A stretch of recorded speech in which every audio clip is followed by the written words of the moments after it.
మన జీవితంలో ఏదైనా పాపాలు జరిగితే అనగా పాపాలను పారద్రోలిక దత్తానుభావకాన్ని అనగా అమ్మవారి దత్తాత్రేయుల యొక్క భార్య మధుమతిని అనగా అన్నారు. ఆమె విలోచన కింద ఉండి లక్ష్మి ఆరాధన చేసింది, లక్ష్మీ రూపంలో ఉన్నది కాబట్టి ఆమె సర్వ పాపాలకు ఊపిన దేవతగా मधुमती का चपड़ी दत्तात्रेय के पत्नी का नाम मधुमती था। सारे पापों का नाश करने के लिए इस दत्तात्रेय व्रत को पहली बार जीवन में दत्तात्रेय जी के श्रेष्ठ शिष्य थे कार्तिवीर्यार्जुन। तो कार्तिवीर्यार्जुन चक्रवर्ती थे और दत्त के भक्त के गुरु भक्त बहुत होने के कारण स्वयं भी गुरु की भक्ति करते थे और कहते थे उनको चक्रवर्ती थे, पूरे पृथ्वी मंडल पर कहीं भी घूम सकते थे, आकाश में उड़ने की शक्ति थी, 1000 हाथ वाले थे और भगवान दत्तात्रेय के शिष्य थे। तो उनको एक बार उन्होंने तो पूजा की और उन्होंने कहा कि प्रभु ये बोलो कि संसार में कभी तो कोई भी कर्म करो, हर एक कर्म में कोई ना कोई पाप है, प्रति कर्मలో ఏదైనా పాపం తప్పకుండా మిగిలిపోయినది తండ్రి। నేను చేసే చక్రవర్తి రాజ్యంలో ఎవరు కూడా దుర్భిక్షంగా అన్నం లేకుండా ఉండకూడదు, कोई भी बिना खाए नहीं रहना चाहिए, कोई उपवास नहीं सकता। प्रभु मैं जब तक दत्तात्रेय भगवान गुरु की पूजा करता हूँ तो मेरे इसमें सभी अभिष्ट होकर सभी खाना वगैरह खाकर श्रेष्ठता के साथ रहेंगे, इसके लिए कोई व्रत बोलो। तब दत्तात्रेय जी ने जिस दत्तान का व्रत को कार्तिवीर्य चक्रवर्ती को बताया, वो चक्रवर्ती कार्तिवीर्य ने कहा मैं अकेला नहीं, सभी के लिए, सभी के कष्ट और सभी के पास जाने के लिए पूरे भूतल पर, पूरे भूमि पर जितने भी प्रजा थी, जिसको उस चक्रवर्ती के अंडर में जितने भी राज लोग थे उन सभी को भी यह व्रत करवाया।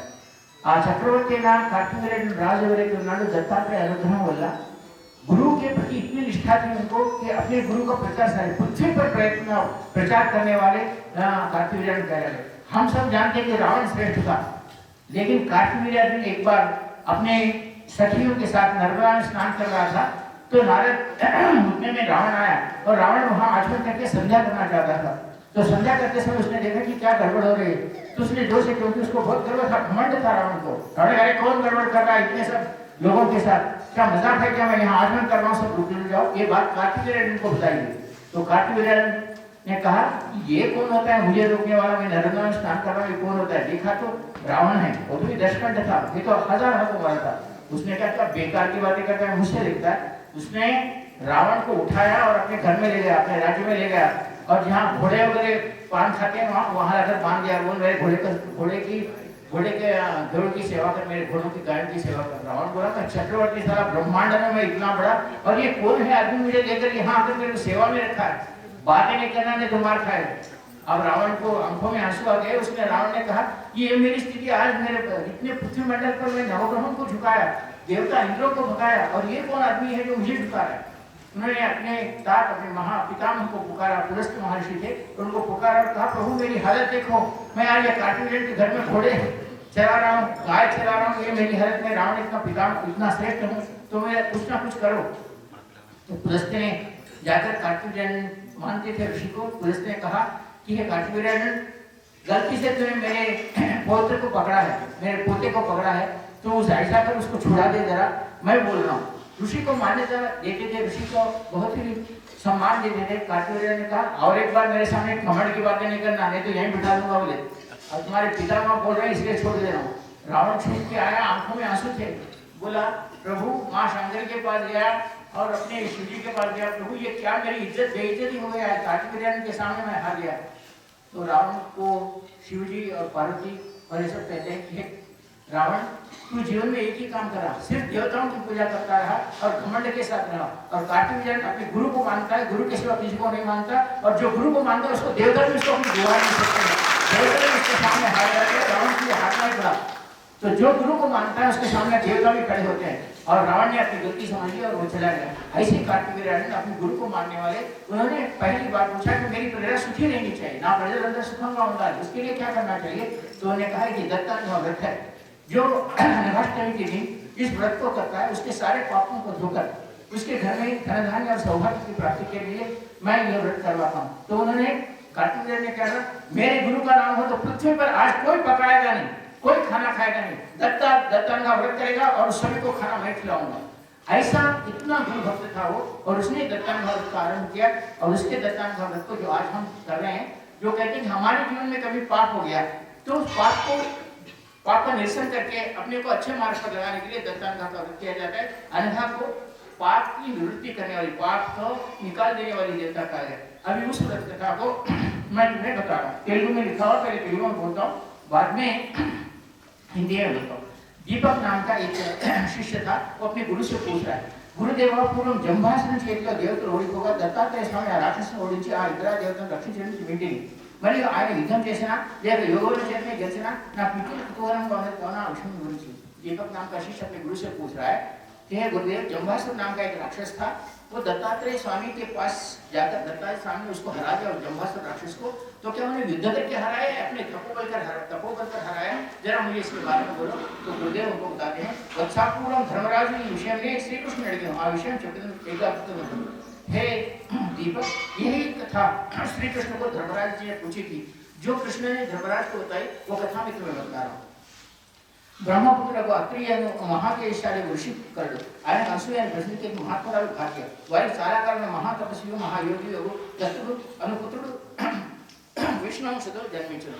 तो ఆ దత్తునకు ఈ లోకమున సాటి లేదని ప్రసిద్ధి, ఆయనకు అనధాను సహధర్మచారిణి ఆయన భార్య కలదు, ఆమె 8 మంది కొడుకులు తల్లి, దయ కలది, ఉత్తమ బ్రహ్మర్షి గుణములు కలది। ఆ అనుభుడు విష్ణు అంశ అనగా అనఘ లక్ష్మీదేవి అంశ, ఇప్పుడు భార్యతో కూడి యోగాభ్యాసం చేయించిన దత్తుని దగ్గరకు जंभासुर से पीड़न पड़ना देवता अच्छी शरण वेड़, ये जंभासुर नाम का राक्षस तो ब्रह्मा की जमाई से आया था और उसने सारे देवताओं को पीड़ा प्रदान कर दी थी। तब उस जंभासुर को मारने के लिए सारे देवता अपनी बाधा को लेकर दत्तात्रेय के पास आए और बोले कि उस जंभासुर ने बहुत सताना शुरू कर दिया, प्रभु कुछ तो करो। ऐसा दत्तात्रेय से प्रार्थना करते हैं। तब दत्तात्रेय कहते हैं देवता ने ब्रह्म इतना वरम जी जंभासुर अमरावती कोई दिव्य संवत्सर ముట్టడించను। ఆ దేవదానం యుద్ధంలో పాతాళ నుండి దైత్యనామ రాక్షసులు చాలువాడుగా వచ్చి పోరాడి చివరికి ఇంద్రుడు మొదలు దేవతలు అందరూ ఓడిపోయి ఇళ్ళు వదిలి దిక్కుల పరుగులు పెట్టి దేవతలు ఇట్లు గతి లేక పరుగులు పెట్టిండగా జంబులు మన రాక్షసులు వెంటబడి తనుస్తుంది।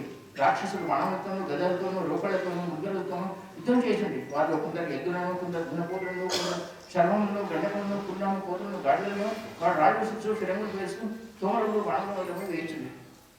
पत्थरों से मारना ये सब राक्षस कुत्ते हैं। पत्थरों से मारना, गधों को छोड़ना, घोड़ों को छोड़ना, उनके साथ युद्ध करना, ये सब करते हुए देवताओं को सताते, देवताओं को भगा रहे थे। तो राक्षस जंभासुर के लोग वहाँ रटला अनघातम निवसिंचु आश्रम कर विंध्यापुर पहुंचे। देवता शरणार्थी अनघातम तो भागते भागते सारे देवता जंभासुर नाम का राक्षस सता रहा है, तो वे आए दत्तात्रेय जी के आश्रम में आकर खड़े हो गए और देवताओं ने दत्तात्रेय भगवान की प्रार्थना, देवदेवा जगन्नाथ शंकरचक्र गदाधर जंभ देखी ओडिपोई नी शरणुजोच्చిన మమ్ము కాపాడము, బ్రహ్మర్షి నీ భక్తులకు దేవతలకు నీ పాదముల కన్నా వేరు గతి లేదు కానా, నేను ఆశ్రయించిన మమ్ము రక్షించుము। हे दत्तात्रेय ब्रह्मर्षि है तुम, आप शंकरचक्र गदाधर है, मैं हम आपकी शरण में आए हैं। ये जंभासुर नाम का राक्षस उसके सभी लोगों के साथ हमारे पीछे पड़ा हुआ है, हमारी रक्षा करो। ऐसे देवता लोग अगर दत्तात्रेय से प्रार्थना करने लगे అనగా భగవానుడు వారి దీనారాధనను విని అనఘాదేవికి విలాసంగా సందేశించాను। పిమ్మట ఆ దేవతందరూ ఆశ్రమంలోకి పంపి మీరు ఇచ్చే నిర్భయంగా ఉందని పలికాను, వారిని అంగీకరించింది। तब दत्त भगवान ने कहा कि लक्ष्मी माता अनघा, मैं तुम्हें एक बात बता रहा हूँ, तुम इस बार ये सब राक्षस आए हैं, इनको आश्रम में ले जाओ, मैं देखता हूँ। तो अनघा देवी ने कहा राक्षसों को आओ, सभी लोग देवताओं को अंदर ले गए और छुपा के रखा और राक्षस आने का इंतजार करने लगे। अंतलो రాక్షసులను అడిగినను విసురుకొంచు వచ్చేటికి వచ్చి విలాసవతి ఆకారంలో ఉన్న గంగాదేవిని చూసి ఈ విచ్చరుడి మునిపత్నిని పట్టుకుని పూలు పండ్లు మొదలు కానుకలేండు అని పలికి అంతలో వారి ఐశ్వర్యలక్ష్మి వారిని ఎత్తికించాను। దత్తుడును వారిని తన ధ్యానాగ్ని నేత్రంచే చూడగా క్షణంలో వారు కాలిపోయి ఇంట్లో రాక్షసులు గంగాదేవిని నెత్తిని పెట్టుకుని వెళ్ళసాగి। तो उसमें क्या हुआ कि ये सारे राक्षस भागते भागते दत्तात्रेय के आश्रम में आए। आकर उन्होंने देखा कि ये मुनिपत्नी बहुत सुंदर है, तो यहाँ बैठी है, अरे इसको प्रसन्न करने के लिए चलो फल फूल सब दे दो और इसको अपन उठा के ले जाएंगे। जब दत्तात्रेय भगवान ने देखा कि वो आकर अनघा देवी को छू रहे हैं, तब अपने योग बल से उन सभी को जला के फेंक दिए गुरु ने। दत्तात्रेय भगवान योगाग्नि के कारण दत्त प्रभाव से तेजो हिंद्रनु लक्ष्मी हिंद्रनु अब मदपीठ राक्षसों देवतों बद्दी नरकशाही। उसको वो लोग क्या करें, अंदर घुस के देवताओं को मारना चाह रहे थे, लेकिन दत्तात्रेय के योग बल से उनकी सारी शक्ति क्षीण हुई, उनके ऊपर से तेज चले गया, वो मार नहीं सक रहे थे और वहीं खड़े हुए थे।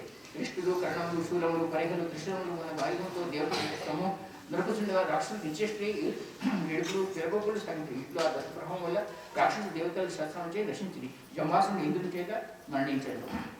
तो इस प्रकार जब राक्षस अपने एक शक्ति को क्षीण कर गए, तब देवताओं ने आकर उस राक्षसों को मारना शुरू कर दिया और इंद्र ने जम्भासुर को मार दिया। ये केवल दत्तात्रेय का योग बल था, जो देवताओं को शक्ति देकर राक्षसों की शक्ति क्षीण करने कर लेकर उसे युद्ध किया और इंद्र ने जम्भासुर को मार दिया। देवतलु मुनपटी वलय तम राज्यವನ್ನು పొందిరి ఇప్పుడు देवतल वारे देवर्षिवादत्तने महिमा अनुभविंची। तो इसीलिए ये भगवान दत्तात्रेय को सारे देवता आकर शरण करके, ब्रह्मर्षि थे और उनके पास से शरण करके उन्होंने जम्बासुर को राक्षस को मार दिया और अपना कार्य करने लगे। तो इस प्रकार भगवान दत्तात्रेय जो महानीय है, ब्रह्मर्षि है, उनके योग बल से ही सभी लोग जल जाते हैं, राक्षसों का निर्वाण होता है, राक्षस मर जाते हैं। ऐसे दत्तात्रेय को हम मनपूर्वक नमस्कार करते हैं और प्रार्थना करते हैं कि हमारे पापों को, हमारे जीवन में आने वाले राक्षसों का भी नाश करो और हमारा उद्धार करो, ऐसा प्रार्थना करते हैं।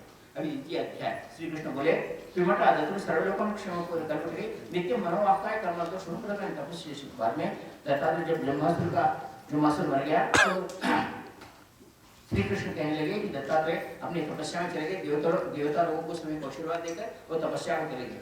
चेतु पैकेट कलकरिंचे तेर्చి నుంచి బ్రహ్మోత్త భాగం దృష్టి శిలవలే గోడవలే కట్టవలే నిశ్చలంగా నుండి 3000 दिव्य संवत्सरों ब्रह्मोत्तर तपस्या ब्रह्म दत्तात्रेय भगवान ने ब्रह्मोत्तर नाम का तपस्या की, जो एक ही पांव पर खड़े रहे, निश्चय होकर खड़े रहे, न हिलते न डुलते खड़े रहे। ऐसा भगवान दत्तात्रेय ने अपनी तपस्या आरंभ की।